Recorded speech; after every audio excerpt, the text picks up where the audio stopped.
بلا لیے جی، بتا دیا ہے، اور ان کا ایڈیشنل سیکریٹری بیٹھا ہوا ہے رضا صاحب، وہ نوٹ کر رہے ہیں، ان کو میں نے کہا بلا لیں جی ان کو. جی ڈاکٹر شہزاد وسیم صاحب. جی میں دے دیتا ہوں آپ کو ڈاکٹر صاحب. جی thank you mister chairman. Chairman صاحب، یہ جو آج کا موشن ہے یہ نہ صرف ایک موشن ہے بلکہ اس کی ایک بڑی سمبولک ویلیو بھی ہے، اور وہ یہ کہ اس ڈیپلی پولرائزڈ پولیٹیکل انوائرمنٹ کے اندر بھی سیاسی پارٹیوں میں اتنی جرات اور اتنا فہم ہے کہ وہ قومی مسائل پر اکٹھے ہو سکے.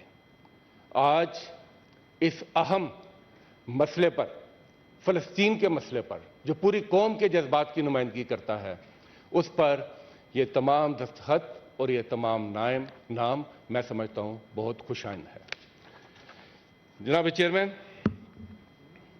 آج ایک مرتبہ پھر اسرائیل نے ایک ظالم، سفاک اور دہشت گرد ملک ہونے کا ثبوت دیا ہے. ایک ایسا ملک، ایک ایسی ریاست اور ایک ایسی قیادت اور ایک ایسا نظریہ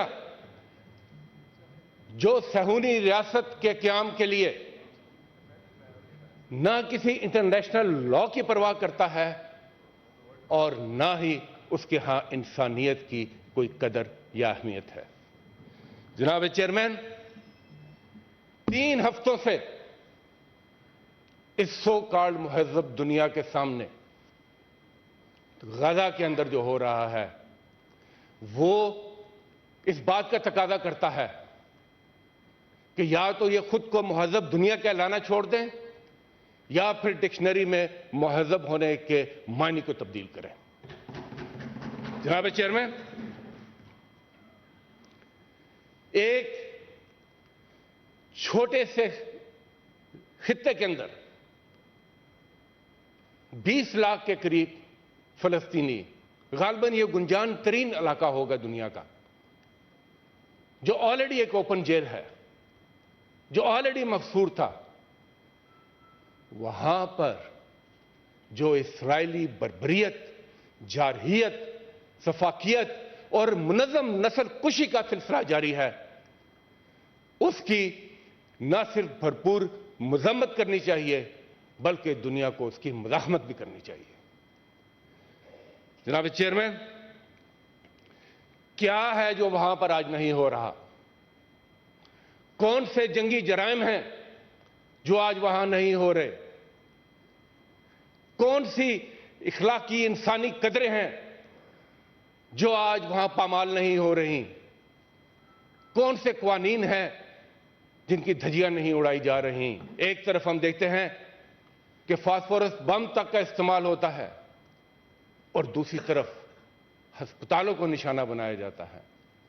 زمانہ جاہلیت میں بھی ہسپتال اور عبادت گاہیں ان کو محفوظ مقامات قرار دیا جاتا تھا، اور ہم آج کی صدی میں تمام حدیں عبور کر چکے ہیں. چیئرمین صاحب،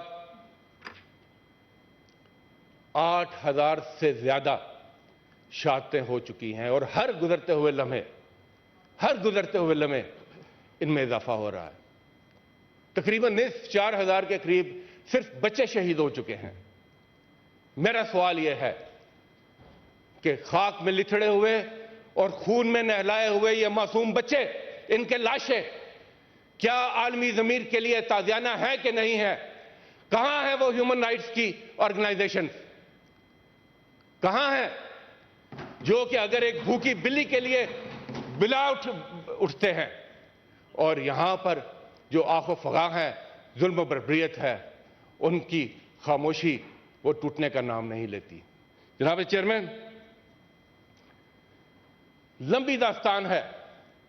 ان 3 ہفتوں کے اندر انسانیت کش اور فلسطینیوں کی نسل کشی کی ایک لمبی داستان ہے. فلسطینی تو آج اپنے خون کا خراج دے کر اپنی دھرتی کے ساتھ وفا نبھا رہے ہیں، مگر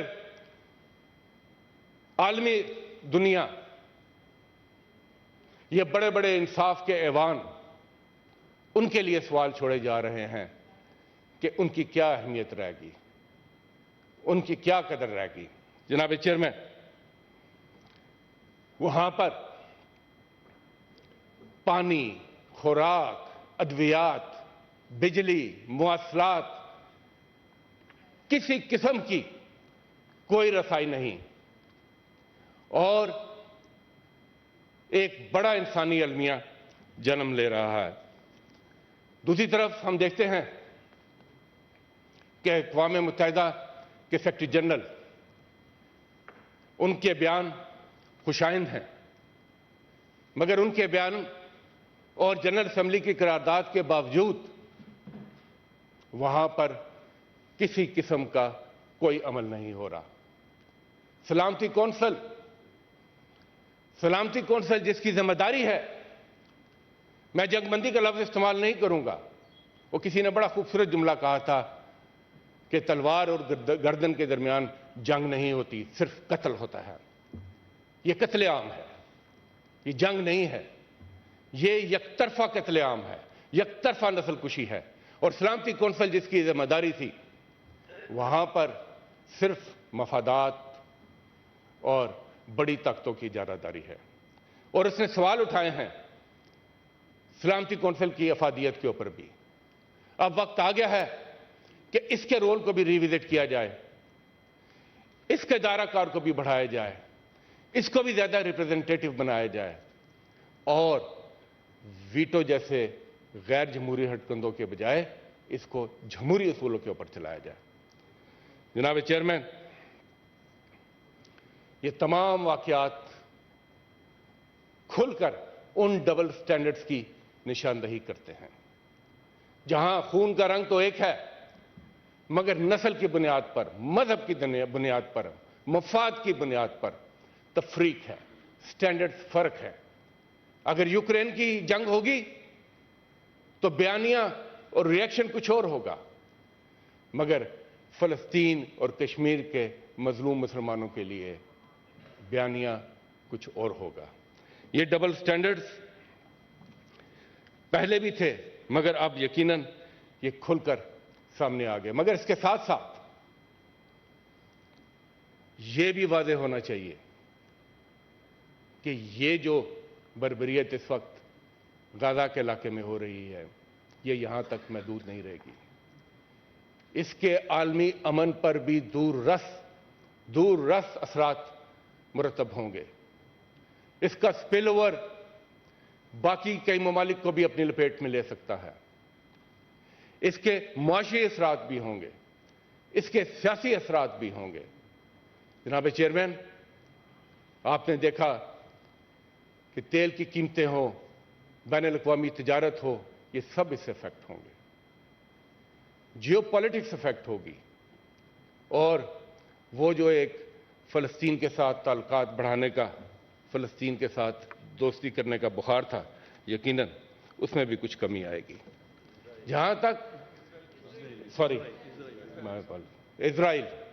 اسرائیل کے ساتھ جو تعلقات کی بات ہو رہی تھی، اس میں بھی کمی آئے گی، کیونکہ اسرائیل کا اصل چہرہ سب کے سامنے کھل کر آ چکا ہے۔ اور جہاں تک پاکستان کا تعلق ہے، جناب چیئرمین، پاکستان کی ارض فلسطین سے ایک گہری وابستگی، جذباتی وابستگی ہے۔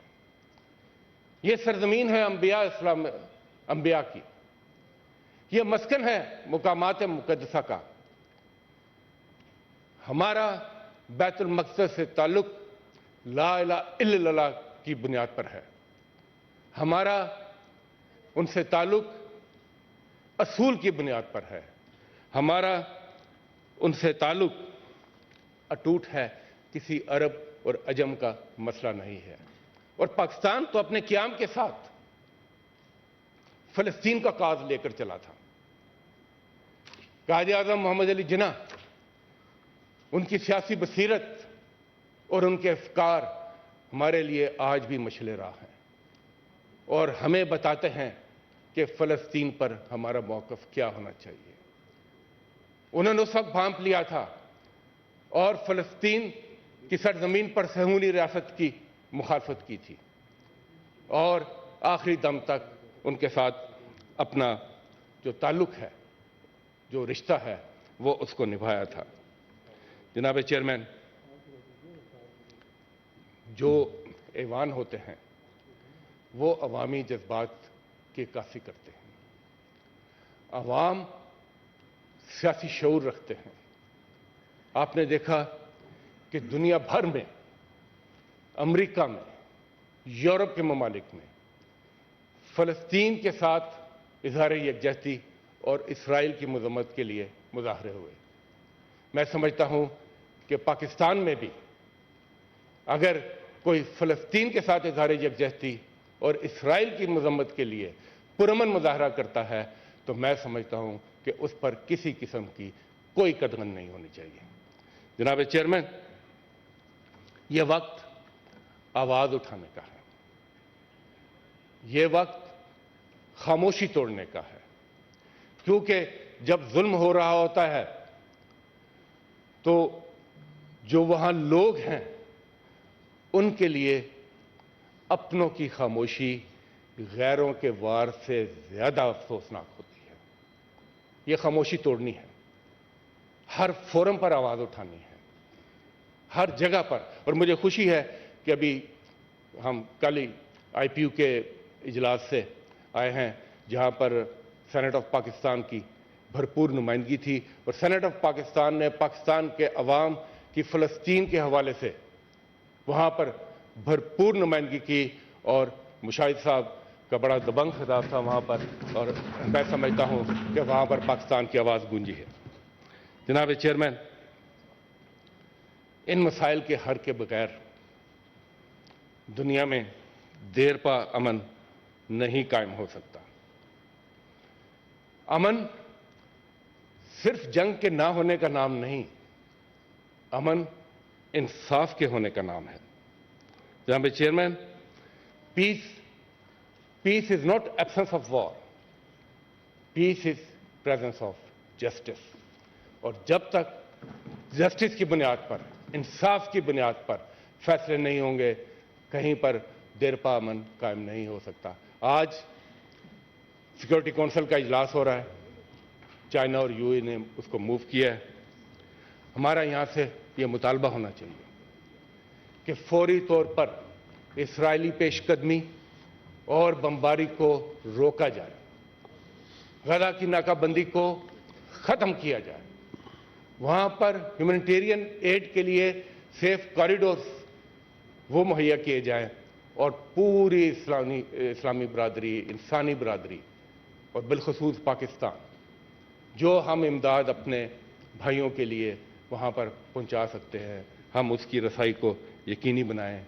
ایک آزاد، خود مختار فلسطینی ریاست جس کا دارالحکومت بیت المقدس، اس کے بغیر وہاں امن قائم نہیں ہو سکتا۔ اور آخری بات چیئرمین صاحب، یہاں پر نامکمل ایوان کی بات ہوئی تھی، اس ایوان پر یقیناً اب بھاری ذمہ داری عائد ہوتی ہے کہ وہ عوام کے جذبات کی ترجمانی کرے، اور چند ہی دنوں میں ہم دیکھ رہے ہیں کہ امید کر رہے ہیں کہ الیکشن ہوں گے اور یہ ایوان کمپلیٹ ہوں گے۔ تو جناب چیئرمین، ان ایوانوں کے اندر بلند ہونے والی آوازیں، ان کی مضبوطی اس بات پر منحصر ہوتی ہے کہ یہ جو ایوان وجود میں آئیں، یہ عوام کے نمائندہ ایوان ہوں اور صحیح معنی میں ان کو ریپرزینٹ کریں، اور وہ اسی وقت ممکن ہوتا ہے کہ جب ایک ایسا الیکشن ہو جو کہ صاف شفاف ہو، جس میں تمام پولیٹیکل پارٹیز کو حصہ لینے کی آزادی ہو، جس میں سب کے لیے یکساں مواقع ہوں، اور پاکستان کے عوام کو یہ آزادی دی جائے کہ وہ اپنے نمائندے اور اپنے ایوانوں کو منتخب کریں۔ بہت بہت شکریہ جی۔ آنریبل سینیٹر سید یوسف رضا گیلانی۔